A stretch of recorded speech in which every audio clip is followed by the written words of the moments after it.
Hi, magandang umaga po sa inyong lahat. Araw po ng Lunes. Ayan, bibigyan ko po kayo ng free readings ulit, no?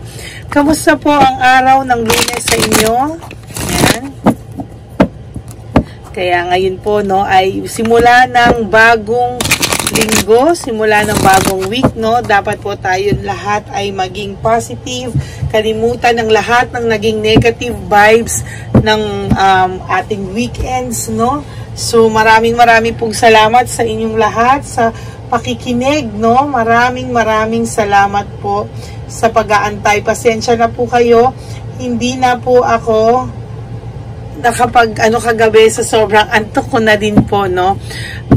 Medyo pagod din po ako kagabi, pero I feel so good yesterday, no? Ayan, so ngayon po simulan na po natin. Ano po kaya ang makikita natin sa mga araw at oras na ito, no? Tingnan na po natin.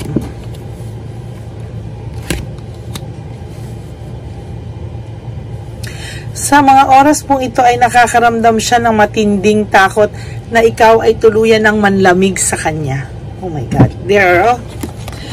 There is fear of change and coldness, no? At natatakot din po siya na payuhan ka na tuluyan ng lumayo sa kanya, no? Sandali, susulat ko lang po siya na ang title natin sa first two cards, nakaisip talaga agad tayo, no? So ngayon ay nakakaramdam siya,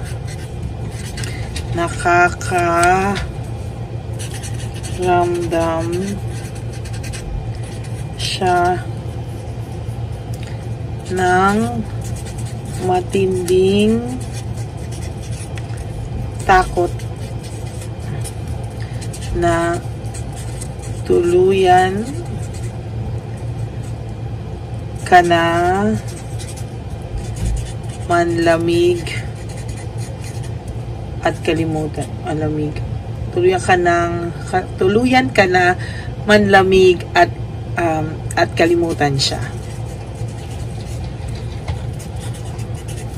Kasi this person, no, sa nararamdaman ko po sa energy, no, this person is mayabang, no, pinagmakalat niya po or sinasabi niya sa sarili niya na hindi ka makaka-move on, hindi mo kakayanin na iwanan siya, no, na for some of you, may mga anak kayo, no? Kaya sinasabi niya na hindi na yan makakakita kasi may anak naman yan. But for some of you na wala, ang sinasabi niya is, hindi na siya makakakita ng tulad ko, no? Na, parang basta mayabang po itong taong to, no? But deep inside, alam niya na may chance, no? May chance, no? Marami na siyang na-miss na chance at lost opportunity na iisip niya po sa mga oras at araw na ito.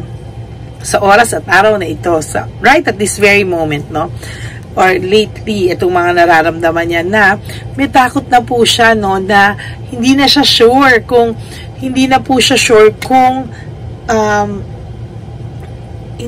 sure, to be honest with you, kung ikaw ay ganun pa rin sa kanya. Nakakaramdam na po talaga ito ng matinding takot na tuluyan ka ng manlamig sa kanya. Yan, no? Ayan, no? Fear of change. Then, your next card, dito na natin lagay para kita nyo. Fear of change, no? Avoidance. Ina-avoid po ng tao na ito, sa totoo lang, na yung isip niya na hindi, yung isip niya po na yung isip niya na pwede mo siyang kalimutan anytime, tinatanggal niya po sa isip niya yun na, hindi ako kakalimutan ito, no? Kahit pa paano, he's still in denial, no? Na pwede mo siyang palitan anytime. Alam niya, somehow, nakaka-recover ka na. Somehow, nakaka-adjust ka na. Pero, secretly, hinuhope niya na hindi ka pa rin maging masaya at hindi ka maging satisfied sa buhay mo na wala siya. Napaka-selfish nito. No, napaka-selfish nitong taong to. Kung gusto mo tong taong to, kung gusto ka niya, no, dapat gumawa siya ng parang bumalik siya. Hindi yung ganito, napaka-selfish nito, nainis tuloy ako. Ayan, no, there's coldness, there's cold heart, no? Iniisip niya na anytime makaka-move on ka na from him. Ang hindi niya lang sure kung tumatanggap ka na daw ba ng ibang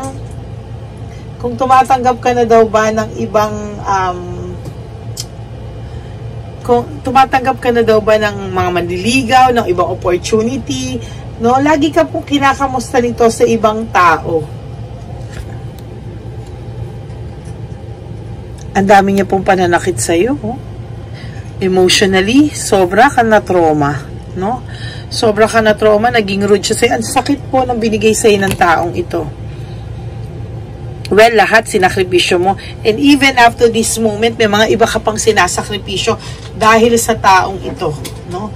Dahil sa taong ito.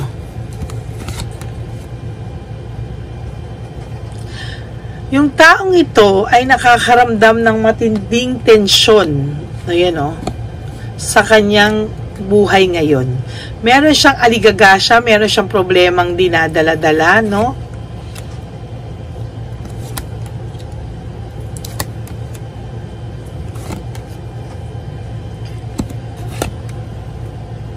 Fresh start, optimistic, fun, and fulfillment.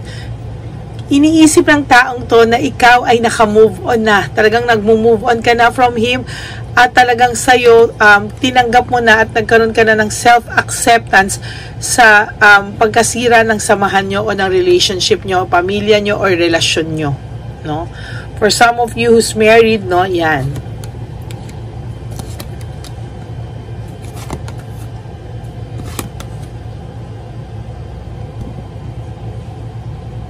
Talagang ang selfish niya, no? Sobrang selfish siya. Ayan, no? He is selfish.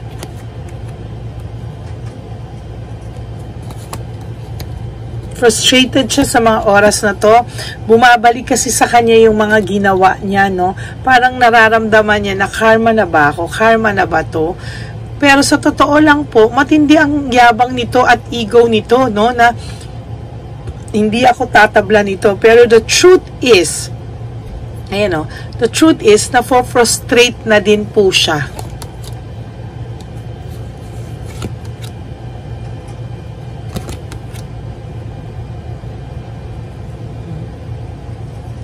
There's this new meaning, no? May new meaning po talaga na sa totoo lang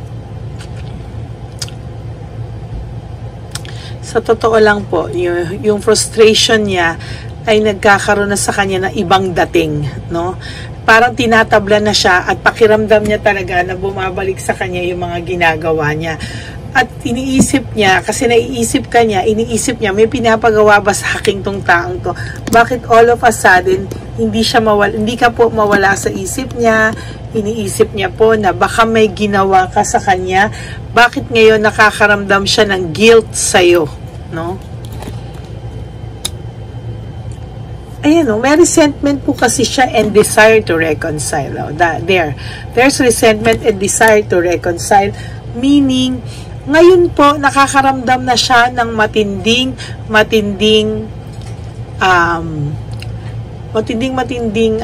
parang, naiisip ka talaga niya, no? Parang, tuloy-tuloy yung pag-iisip niya sa'yo, no? So, pasensya na po kung kayo din mismo ay ng matindi din na pagkaisip sa kanya. Why?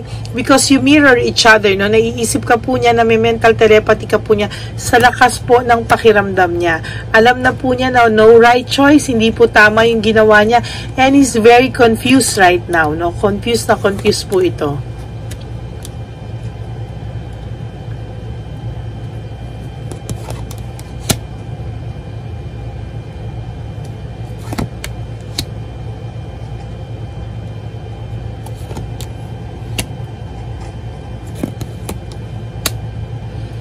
Wala pong direksyon ang buhay ng taong to. Sa totoo lang po, wala pong direksyon. Iniisip niya, bakit naiisip ko to, no? Parang somehow ngayon naiisip niya, mahal ko pa yata talaga to. Kasi, bakit naiisip ko pa to? Kung walang pinapagawa sa akin to, baka pinakukulam ako to or whatsoever. Pero sa totoo lang po ngayon, he misses you right now, no? namimiss ka po talaga ng taong to. Nakakaramdam talaga siya ng matinding takot, natuluyan ka na talagang manlamig. At kalimutan siya eventually to have a new relationship or wala ka ng gana sa kanya, no? Niloko ka kasi niya eh. Malamang kayo ay hindi nagkakaintindihan, lagi kayo may misunderstanding, kinakaya mo pa yun eh, pero yung lokohin ka niya, yun talaga yung naging ng paghihiwalayan nyo, mitya, no? Mitya ng paghihiwalay nyo.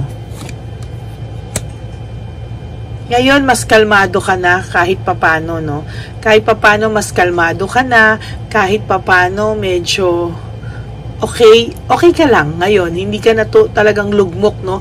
Kumbaga, yung pagkalugmok, sinabi ko nga sa inyo kahapon, nabaliktad din, siya na yung lugmok na lugmok at ikaw, hindi ka na ganun kalugmok. Kumbaga, umiikot na din po yung gulong ng buhay nyo, no? Right now, he's burned out and stressed out, no? Siya naman po yung nabu-burn out at stress talaga sa nangyayari sa buhay niya ngayon. Okay naman tong taong to noon eh, no? Hindi ko lang alam bakit naging ganito to. Siguro may kasalanan ka rin, kapatid. Masyado mo siyang nakampante, masyado mo siyang na-spoiled, nakampante siya sa'yo na whatever happens, ay nandyan lang siya sa tabi mo. Nandyan ka lang sa tabi niya, no? At ngayon alam niya na na-accept mo na yung freedom mo, nagkaroon ka na ng self-acceptance. Siya, sudden shock sa kanya na nababalitaan niyang okay na okay ka lang, but itong taong to ay may financial loss, may financial na pinagdadaanan sa ngayon.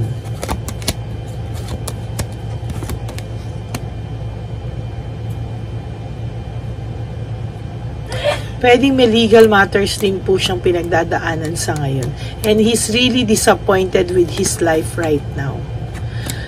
Ay, sorry, wala tayong magagawa dyan sa pagka-disappointed niya sa buhay because he deserves it, no? Deserve niya po iyan, no? So, wag po kayong maaawa, okay?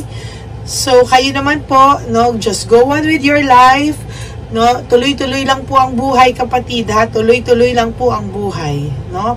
So, mamaya po, I will have another reading with you. Maybe gabi na po talaga. Pero promise po, maglalabas po talaga ako mamayang gabi. Promise na promise po talaga yan. Okay? For those of you who would like to have a private reading with me, no, you can message me po sa Ladyly Elena. That's Ladyly Elena, ELEYNA.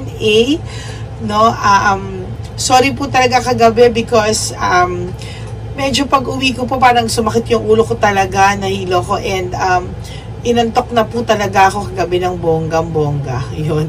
So maraming pong salamat sa inyong lahat, to my Lady Elena friends, family, and subscribers. Mahal na mahal ko po kayo from the bottom of my heart. No, always remember that God is alive, God is good, at hindi niya po tayo pababayaan whatever happens. Okay? So, isang lambing ko lang po. Sana po, no skipping of ads, please. Yan, no? Thank you po. And I love you with all my heart. Thank you so much.